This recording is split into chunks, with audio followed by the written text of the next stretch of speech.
là, vous allez devoir complètement changer l'image que vous avez de Jésus si vous voulez évoluer vers un palier supérieur de votre spiritualité et faire grandir votre pouvoir de création de votre vie, de ce que vous voulez vivre dans votre vie qui glorifie justement Dieu.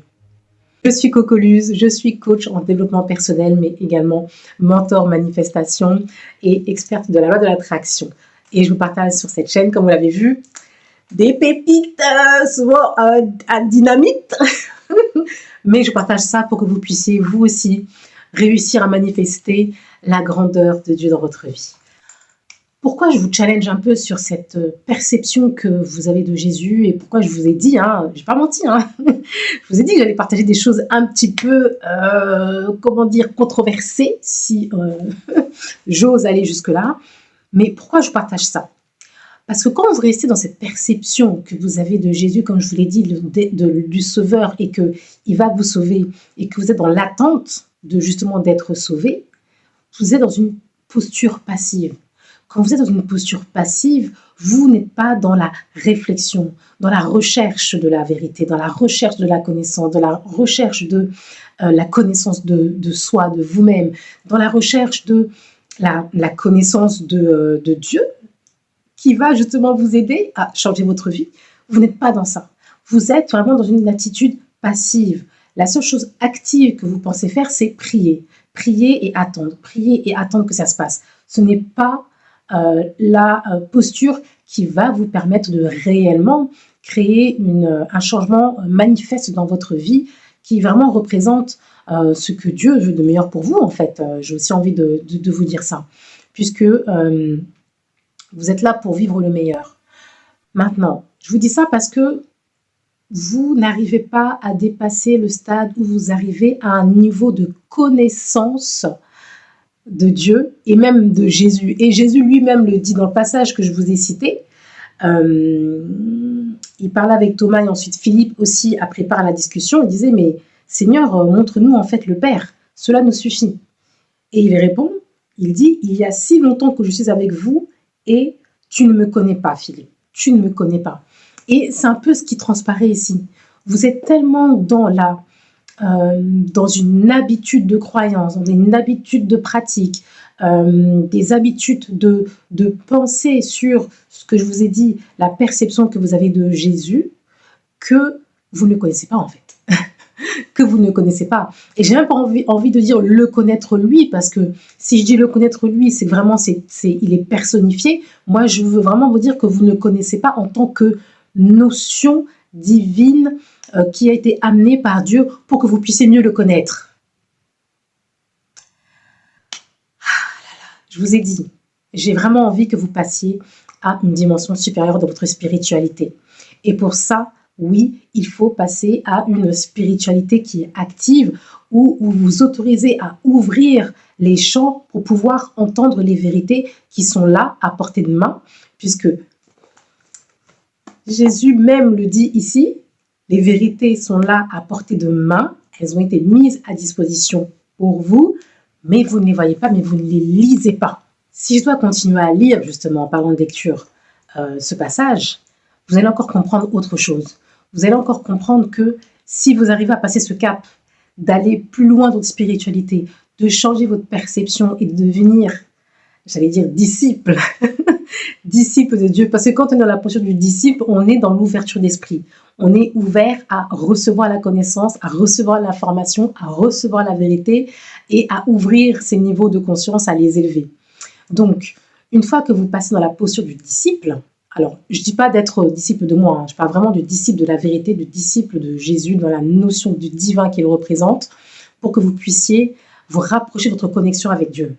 Ok? Et le passage de Jésus qui suit là, toujours au même niveau, d'ailleurs, je ne vous l'ai pas dit, on est dans Jean, si vous voulez vérifier tout ça, on est dans Jean 14, et je vous ai lu à partir de Jean 14, 6, et là, je vais vous lire à partir de Jean 14, 10. Donc, Jésus, je continue, il parle toujours à Philippe et il lui dit « Tu ne crois donc pas que je suis le Père ?» Alors, parce que Philippe, il est encore dans ses questionnements. Il est un peu comme vous, j'ai envie de dire. Il est en mode passif. il ne voit pas les choses, il ne cherche pas à voir au-delà des choses.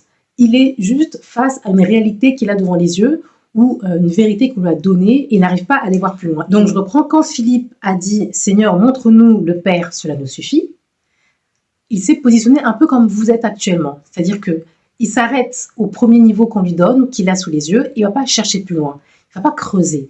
Il est dans une posture qui est passive. Il prend, entre guillemets, ce qu'on lui sert, ce qu'il a sous la main. Ok ? Et Jésus lui répond, mais comment peux-tu dire « montre-nous le Père » ? Tu ne crois donc pas que je suis dans le Père et que le Père est en moi. Les paroles que je vous dis, je ne les dis pas de moi-même. Le Père qui demeure en moi fait ses propres œuvres. Croyez-moi, je suis dans le Père et le Père est en moi. Si vous ne me croyez pas, croyez du moins à cause des œuvres elles-mêmes. Alors, et il finit aussi sur une belle partie que je voulais vous dire. Amen, amen, je vous le dis, celui qui croit en moi fera les œuvres que je fais.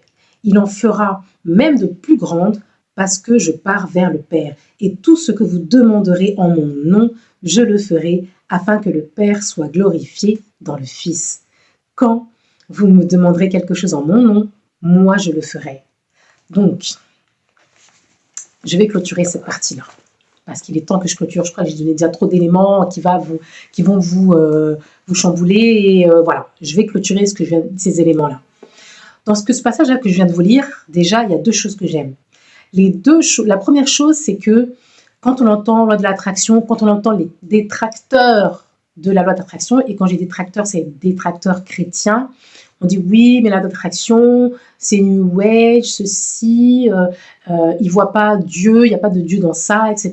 Ou ils disent oui, le divin en eux, etc. C'est pas ce que Jésus vient de dire ici. C'est pas ce que Jésus vient de dire ici. Il a bien dit ça. Vous pouvez le retrouver, hein. Le Père qui demeure en moi. Le Père qui demeure en moi. Alors, si je vous ai dit tout à l'heure que vous devez changer votre perspective de voir Dieu comme un sauveur et que vous devez vous positionner plutôt comme un disciple et le voir comme un mentor manifestation, et que vous vous positionnez comme son disciple, qui dit être disciple, c'est pratiquer ce que votre mentor fait, n'est-ce pas? Dans ce cas, qu'est-ce que vous allez faire? Vous allez vous positionner comme lui-même. Il dit, Père, le Père est en moi. Dieu est en vous. Dieu est en vous. Donc vous êtes là à tourner autour du pot, à chercher les informations de l'extérieur, à chercher auprès des pasteurs, à chercher auprès des prêtres. Vous êtes tellement orienté vers l'extérieur que vous ne vous connectez pas vers l'intérieur. Où est l'information? Où est la vérité? Si vous apprenez à l'écouter, si vous apprenez à devenir réceptif pour la recevoir et pour l'écouter. Quand vous allez réussir à faire ça, quand vous allez réussir à vous reconnecter au divin qui est en vous, tout comme Jésus le dit en parlant de Dieu le Père, vous allez faire des miracles dans votre vie. Et il a clôturé encore ainsi, hein, il a bien dit. Comment est-ce qu'on peut savoir que Dieu est en vous? C'est pas parce que Jésus le dit, c'est par les œuvres qu'il fait. De la même manière que pour votre vie, si vous vous connectez au divin qui est en vous, et donc que vous manifestez dans votre vie les éléments que vous souhaitez, justement, par rapport à ce que vous voulez vivre de mieux, de différent dans votre vie, eh bien, vous allez être justement le témoignage vivant de la gloire de Dieu. Et vous allez justement créer, manifester les œuvres de Dieu. Tout est là. Je ne peux pas vous dire autrement les choses. C'est à vous d'opérer en fait cette ouverture d'esprit. C'est à vous d'opérer cette élévation du niveau de conscience. Je vous l'ai dit au début de la vidéo, si vous voulez vous élever, créer des manifestations différentes dans votre vie et manifester en conscience, il a dit, hein, il suffit de demander. Vous demandez en son nom, vous demandez au nom de Dieu, mais vous demandez, vous allez recevoir. Vous demandez, vous allez manifester. C'est bien le principe de la loi de l'attraction. Donc quand on me dit, la loi d'attraction, ça n'a rien à voir avec Dieu, ça n'a rien à voir avec la religion, ceci, cela. Excusez-moi, les faits sont là. Je ne peux pas vous dire autrement les choses. Mais j'avais vraiment besoin de vous partager ça, en fait. J'avais vraiment besoin de vous transmettre ce message qui m'est venu pour que vous puissiez avoir un son de cloche différent. Si vous avez eu qu'un seul son de cloche toute votre éducation religieuse, je suis désolée de chambouler ça. Oui, je vous donne un son de cloche qui est différent. Maintenant, est-ce que ça va impacter votre esprit, votre vie? Ça, c'est à vous seul de faire le travail, la suite du parcours pour cela. En tout cas, je vous remercie de m'avoir écouté sur cette vidéo. Si ce contenu vous a plu, je vous invite à liker cette vidéo pour me montrer que voilà, c'est des sujets qui vous intéressent et voilà, me dire si je fais une suite d'autres vidéos. Je vous ai dit tout à l'heure, peut-être que je ferai une vidéo par rapport à 100% Jésus en tant que maître en manifestation. Donc, dites-moi si ça vous intéresse pour que je puisse me pencher sur la question. Il va falloir que je me pose pour recevoir l'information de manière claire à vous communiquer. Et dites-moi en commentaire ce que vous pensez. Je pense que ce sujet, cette vidéo, si je la poste, je ne suis pas sûre de la poster encore, mais je pense que je vais quand même la poster. Elle va faire couler de l'encre. Donc, c'est pas grave, on est là pour échanger. Tout avis est valable. Toute croyance est valable également. D'accord, je vais clôturer sur ça. Si vous voulez continuer à croire que Dieu est votre sauveur et que vous devez attendre, rester passif, passive, simplement prier, rester fidèle, aller à l'église et ne rien faire de plus dans votre vie pour que votre vie change, que vous soyez sauvé, faites. Si ça vous va de prendre cette nouvelle perspective, de vous dire que Jésus c'est un mentor, un maître de la manifestation et que cette nouvelle perspective, voilà, vous donne une nouvelle vision et que ça vous donne aussi du feu intérieur pour pouvoir, voilà, passer des niveaux dans votre spiritualité et dans vos manifestations, faites également. En tout cas, dites-moi en commentaire ce que vous pensez.